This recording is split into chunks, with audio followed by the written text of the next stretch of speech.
Remember using formulas to calculate math problems in school, like 2 plus 2 equals 4, or 2 pizzas times $10 equals $20?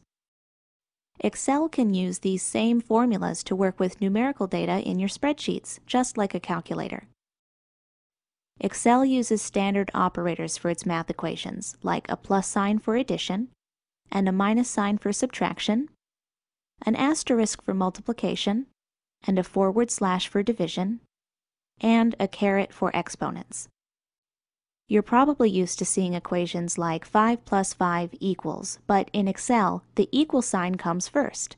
This is because the cell itself contains or is equal to the formula and its value. We'll start things off slow with a simple multiplication formula to figure out the total cost of paint for a list of remodeling projects. As you can see, I've done some research on price and the amount of paint I'm going to need. $30 times 6 gallons of paint. To create a formula, just click where you want the total to appear and begin with an equal sign. We're going to do 30 times 6 using the asterisk for multiplication. Now press Enter on your keyboard and Excel displays the value in the cell. Another way to create formulas is to use cell references. A cell reference is when your formula contains cell addresses like F8 or F9 instead of the numbers in those cells. Let's give it a try on the total estimated budget. Rather than calculating 700 plus 550, the values in cells F8 and F9, we'll write the formula this way: F8 plus F9. That totals the numbers in F8 and F9, whether you leave the budget at 700 and 550 or change it to something else, say 800 and 650. The total recalculates automatically.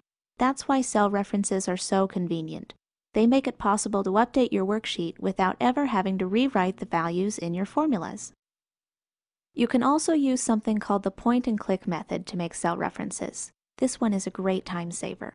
Now that I've calculated my estimated budget, why don't we find out how much is left after taking my wish list into account? That means I'll need to subtract my wish list total from my estimated budget. So I'm going to start my equation, then just click this cell to make reference to it. Now type your operator, in my case a minus sign, and click the next cell you want in your formula. Press Enter and the total appears. Editing formulas is also just a click away. Click the cell you want to edit, and then come up here to make your changes in the formula bar.